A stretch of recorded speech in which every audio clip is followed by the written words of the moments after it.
Good evening students. आज की class जैसा कि मैंने प्रॉमिस किया था कि कंटेंट का जो फूड का क्लास मैंने लिया, उसके बाद मैंने बोला था कि मैं आपके लिए जितने भी PYQs फूड से रिलेटेड अभी तक पूछे गए हैं पेपर 2 में, वो मैं आपको करवा दूंगी। तो अकॉर्डिंग टू माय प्रॉमिस आज मैं ये क्लास लेके आई हूँ और मैं आशा करती हूँ कि इनसे आपको बहुत मदद मिलेगी और शायद ही इनसे बाहर कभी क्वेश्चंस आपको देखने को मिले एग्ज़ाम में। तो ज़्यादा टाइम ना वेस्ट करते हुए स्टार्ट करते हैं। क्वेश्चन नंबर 1 है, मांसपेशियों को सुचारू रूप से जो क्रिया हम कराते हैं डैश खनिजों की पर्याप्त मात्रा में उनकी आवश्यकता होती है मांसपेशियों के लिए यानी मसल्स के लिए। राइट अमाउंट में हमें सबसे ज़्यादा सोडियम और पोटाशियम चाहिए।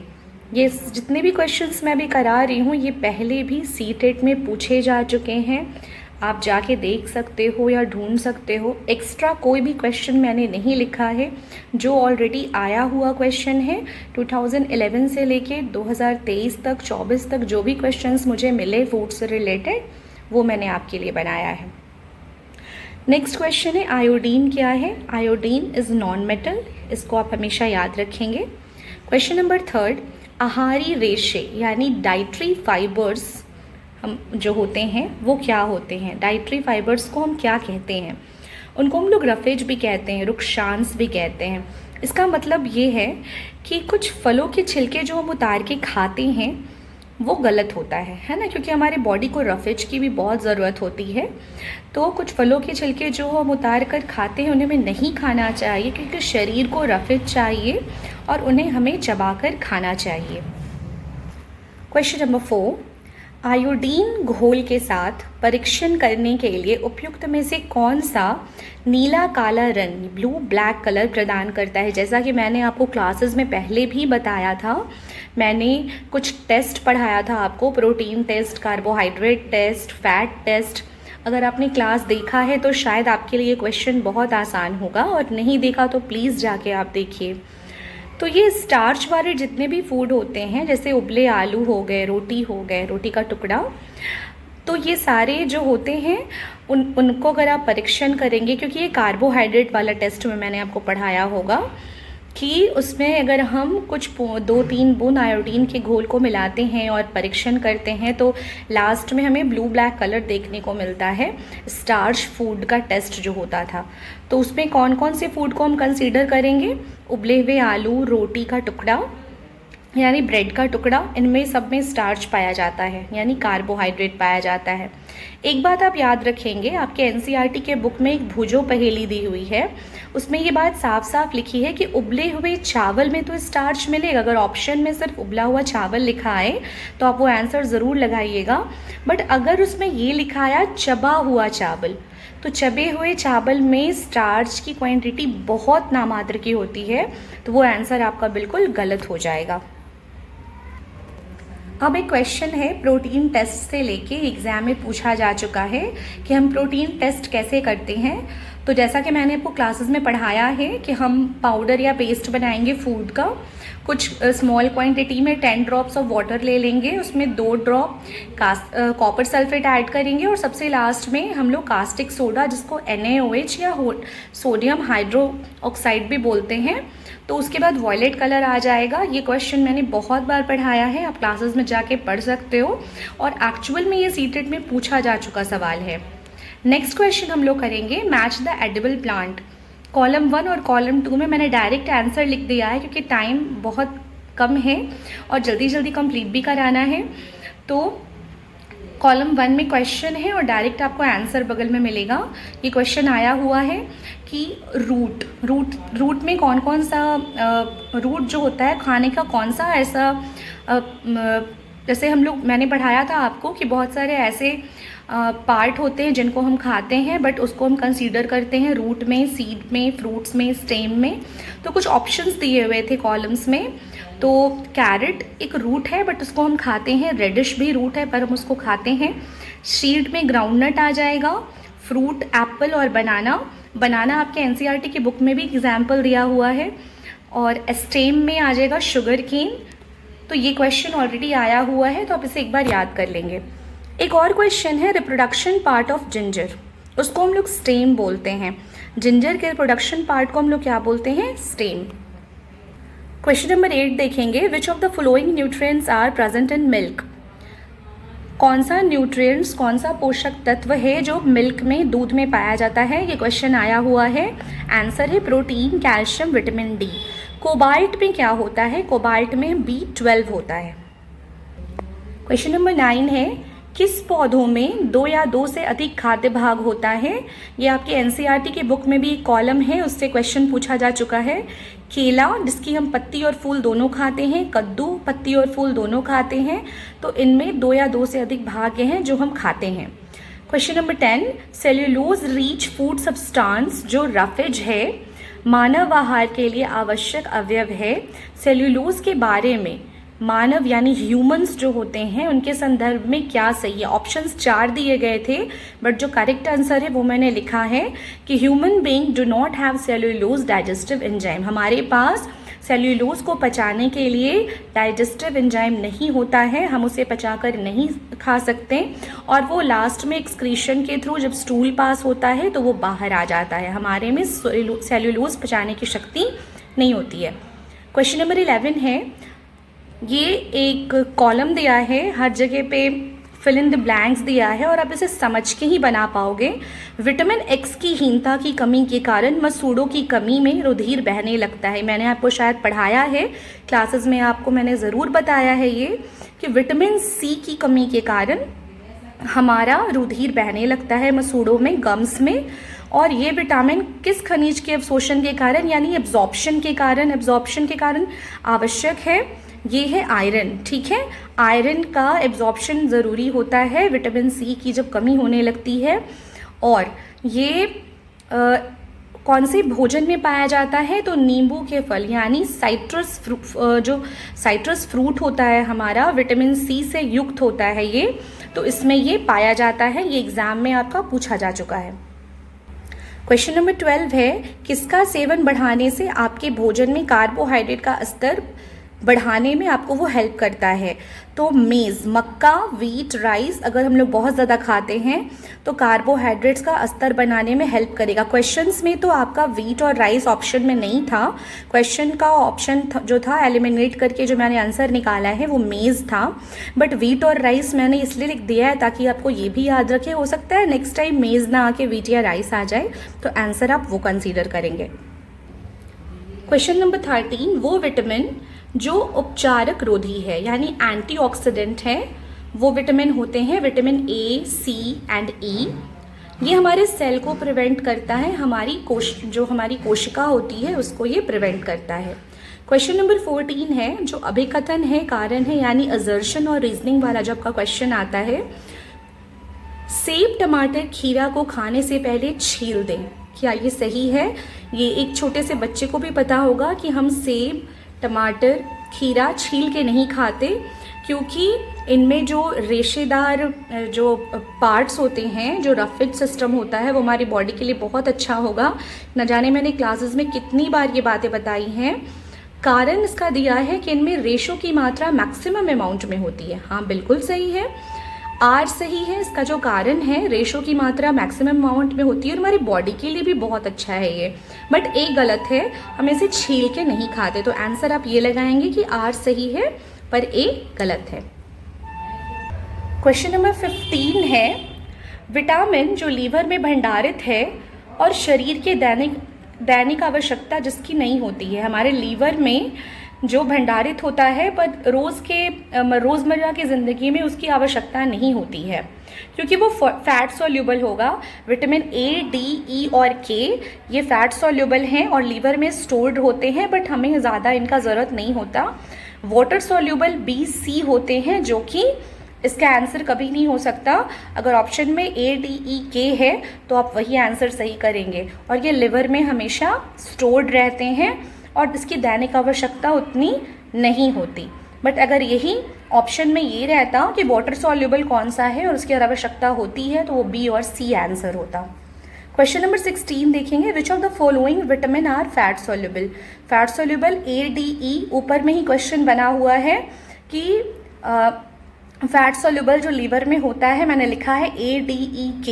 और यहाँ पे नेक्स्ट क्वेश्चन फिर आ गया, which of the following vitamin are fat soluble. Fat soluble ADEK भी होता है, बट ऑप्शंस में K नहीं था, और ये क्वेश्चन ऐसे ही सीटेट में आया हुआ है। क्वेश्चन नंबर 17 देखेंगे, बैलेंस डाइट में कौन से घटक अधिक ऊर्जा देती है। बैलेंस डाइट जो हमारा होता है उसमें कौन सा ऐसा घटक है जो हमें एक्स्ट्रा एनर्जी देता है, अधिक मैक्सिमम एनर्जी दे देता है, वो है फैट और कार्बोहाइड्रेट्स। जैसा कि मैंने आपको क्लास में पढ़ाया है कि जो फैट होता है वो ज़्यादा एनर्जी रिच फूड है, ठीक है, कार्बोहाइड्रेट से ज़्यादा। वैसे तो कार्बोहाइड्रेट एनर्जी रिच फूड है, बट उससे ज़्यादा फैट है। लेकिन अगर ये दोनों ऑप्शंस रहेगा तो आप दोनों ही मारेंगे, सॉरी आप दोनों ही कंसीडर करेंगे। क्वेश्चन नंबर 18 देखेंगे, X is essential for formation of red blood cell, जिसकी कमी से वाई होता है, और जेड के अवशोषण यानी एब्जॉर्प्शन के लिए हमें XYZ तीनों की नीड होती है। तो ये XYZ क्या है। Formation of red blood cell, iron, आप तो जानते हैं कि आयरन की वजह से ही हमारा रेड ब्लड सेल बनता है। तो रेड ब्लड सेल बनाने के लिए हमें आयरन चाहिए, उसकी कमी से हमें एनीमिया हो जाता है, और जब एनेमिक होगा तो बॉडी में विटामिन सी की कमी होगी, तो उसके एब्जॉर्प्शन के लिए हमें विटामिन सी लेना होगा। तो XYZ is iron, anaemia and vitamin C. Next question, भोजन पकाने वक्त ईजिली डिस्ट्रॉय होने वाला विटामिन कौन सा है। जब हम लोग कुकिंग करते हैं तो ईजिली डिस्ट्रॉय यानी ईजिली ख़त्म होने वाला विटामिन है विटामिन सी। इसीलिए कभी भी हम ये सोचते हैं ना कि गर्म पानी में नींबू डाल के हम पी सकते हैं, तो नहीं, वो बहुत ज़्यादा काम नहीं करता, वो ईजिली डिस्ट्रॉय हो जाता है। तो हम लोग थोड़े गुनगुने पानी को यूज़ करते हैं कभी कभी, है ना, तो ये ईजिली डिस्ट्रॉय हो जाता है। क्वेश्चन नंबर 20 देखेंगे, असर्शन और रीजनिंग का क्वेश्चन है। असर्शन ए में ये लिखा है, Smita is advise to cut down fat and her food after her gall bladder removal surgery. Asmita का एक सर्जरी हुआ है और उसको डॉक्टर ने ये एडवाइस किया है कि अब आप अपनी बॉडी में फ़ैट कंज्यूम नहीं कर सकते, मतलब वैसा खाना नहीं खा सकते हैं जो फैट कंज्यूम करता है, क्योंकि आपके बॉडी में अभी अभी सर्जरी हुई है और फैटी फूड आपको नहीं खाना है। ठीक है, ये बात बिल्कुल सही है कि गोल ब्लैडर की जब सर्जरी होती है तो हमारा जो लिवर होता है वो फैटी फूड को नहीं पचा पाएगा। इसका रीजनिंग ये दिया है, तर्क इसने ये रखा है कि secretion of excess gastric juice causes acidity. हाँ, ये बात सही है कि एसिडिटी जो हमारे बॉडी में बनती है, मतलब हमारे बॉडी में गैस बनता है, तो अगर हम सिक्रीशन ऑफ गैस्ट्रिक जूस के वजह से ही बनता है, ये बिल्कुल सही है, बट ये इसका एक्सप्लेनेशन नहीं है, क्योंकि हाइड्रोक्लोरिक एसिड जो होता है, सिक्रीशन जो होता है, उसकी वजह से एसिडिटी होती है। इससे हमारे लिवर का या फैटी फूड से हमारा कोई लेना देना नहीं है। तो आप आंसर करेंगे कि that is A is right, but R is not the correct explanation of A. Next question देखेंगे 21, किस विटामिन की कमी के कारण कैल्शियम का एब्जॉर्प्शन नहीं होगा, कितना % कम हो जाता है। तो वो विटामिन है विटामिन डी। विटामिन डी की कमी के कारण हमारे बॉडी में कैल्शियम का अवशोषण बिल्कुल कम हो जाता है। Question number 22, cellulose direct convert होता है डाइजेस्टिव बैक्टीरिया इनटू फाइबर। जो सेल्यूलोज होता है वो डायरेक्ट कन्वर्ट हो जाता है फाइबर्स में। जो डाइजेस्टिव बैक्टीरिया होता है सेल्यूलोज का, वो हमारे बॉडी में वो डायरेक्ट कन्वर्ट कर देता है फाइबर्स में। ये क्वेश्चन बहुत इजी है, न जाने कितने बार आपने पढ़ा भी होगा कि घाव से जो रक्त स्राव होता है, यानी अगर आपकी बॉडी में कोई घाव हो जाता है और उससे कंटिन्यू आपके ब्लड निकल रहा है, एक्सेसिव ब्लड निकल रहा है, तो वो किसकी कमी के वजह से होता है। कुछ तो कमी होती होगी जिसकी वजह से खून रुकता ही नहीं है, तो वो विटामिन है विटामिन के। नेक्स्ट क्वेश्चन है, sources of carbohydrate contain gluten. Carbohydrate का जो स्रोत होता है वो ग्लूटेन कंटेन करता है, ठीक है, बट ये बॉडी के लिए अच्छा नहीं है। ग्लूटेन हमारी बॉडी के लिए बिल्कुल अच्छा नहीं है। हाँ, किसी किसी को तो बहुत भयानक वाली एलर्जी भी हो जाती है इसके वजह से, बहुत चिपचिपा सा होता है ग्लूटेन। पर ये किस में होता है, ये होता है वीट में, गेहूं में। अब हम एक क्वेश्चन कर रहे हैं, क्वेश्चन नंबर 25, डिफरेंट विटामिन्स। और ये जो डिफरेंट विटामिन्स वाली क्वेश्चन है वो मैंने डायरेक्ट विटामिन लिख के आंसर लिखा है, वैसे ये मैच द कॉलम के हिसाब से आया था और सीटेट में, बट मैंने डायरेक्ट आंसर लिख दिया है।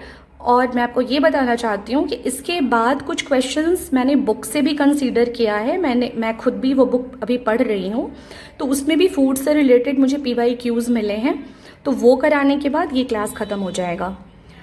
Vitamin A keep our skin and eyes healthy. Vitamin A क्या करता है, हमारे स्किन को, हमारी आइज़ को हेल्दी रखता है। Vitamin C keeps body to maintain fight many diseases, हमारे बॉडी को बीमारियों से विटामिन सी बचाता है। विटामिन डी क्या करता है, helps body to use calcium for bones and teeth. ये सारे क्वेश्चंस मैंने आपको कंटेंट वाली क्लास में कराए हैं। 10-10 मिनट का वीडियो है, और एक तो वीडियो आई थिंक 14 मिनट्स का है, एक 10 मिनट्स का है, एक 12 मिनट्स का है। मुश्किल से हाफ एन आवर में आपका पूरा वो क्लास ख़त्म है फूड का। अगर आप उसको एक बार पढ़ लेंगे तो ये क्वेश्चन करना और इजी हो जाएगा आपके लिए। विटामिन बी से क्या, तो विटामिन बी की वजह से हमारे जो शरीर की कोशिकाएं होती हैं, सेल्स होते हैं, वो प्रॉपर फंक्शन करते हैं। अब ये कुछ और क्वेश्चंस हैं जो मैंने डायरेक्ट बुक से ही आपको बताने का सोचा है। कुछ खाद्य पदार्थ होते हैं जिनमें अधिक मात्रा में नमक डालकर या चीनी डालकर हमें उन्हें लंबे समय तक परीक्षित किया जा सकता है। परिरक्षित मतलब स्टोर करके रख सकते हैं। ऐसा इसलिए क्योंकि नमक और चीनी जो है वो सूक्ष्म जीवी कोशिकाओं का जीव द्रव्य कुंचन करते हैं। मांसपेशियों को सुचारू रूप से क्रिया कराने के लिए सोडियम और पोटाशियम खनिजों की पर्याप्त मात्रा में आवश्यकता होती है। ये क्वेश्चंस अभी मैंने कराया है, और ये वापस से 2012 के बाद फिर से एक बार आया था, इसलिए ये क्वेश्चन बहुत इंपॉर्टेंट है, मैंने वापस से इसको पढ़ा दिया। क्वेश्चन नेक्स्ट देखेंगे आप, आहारी रेशे। मैंने अभी बताया है कि आहारी रेशों को रुक्षांश भी कहा जाता है। एक ये भी क्वेश्चन है, एक व्यक्ति में रुद्ध विकास, चेहरे पर सूजन, उनका बालों का बदरंग हो जाना, त्वचा की बीमारियां, ये सारी चीज़ें अगर दिखती हैं तो उनमें किस चीज़ की कमी होगी, ये कमी होगी प्रोटीन की। और ये क्वेश्चन आपका सीटेट 2022 में पूछा जा चुका है। आप अभी ये कॉलम देखिए, ये भी मैंने तुरंत डिस्कस किया, जो सीटेट 2022 में पूछा जा चुका है कि vitamin A, B, C, D की कमी से मतलब उनके वजह से क्या क्या होता है। अभी मैंने इसको कराया 2 मिनट पहले। सेम क्वेश्चंस आपको इस बुक में भी देखने को मिल रहा है। यहाँ देखिए, निम्नलिखित कथनों को पढ़िए। अभी कथन और कारण। सेल्यूलोज युक्त खाद्य पदार्थ मानवों के लिए रुक्षांश का अच्छा स्रोत है।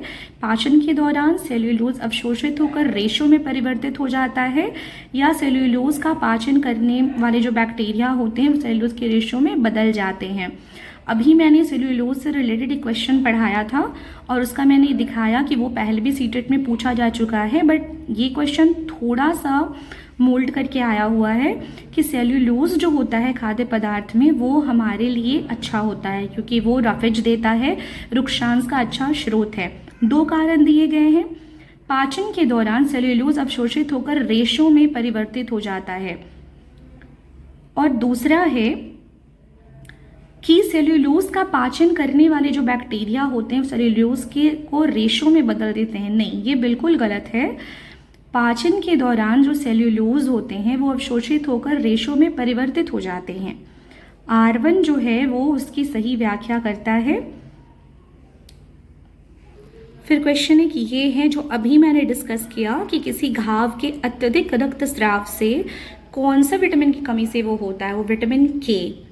तो आज की क्लास यहीं पर ख़त्म होती है। जितना भी क्वेश्चंस मैंने आपको कराया है फूड से रिलेटेड वो सारे PYQs थे, और अब नेक्स्ट क्लास में मैं टॉपिक नंबर 2 चूज़ करूँगी, जो साइंस का चैप्टर 2 मुझे कराना है।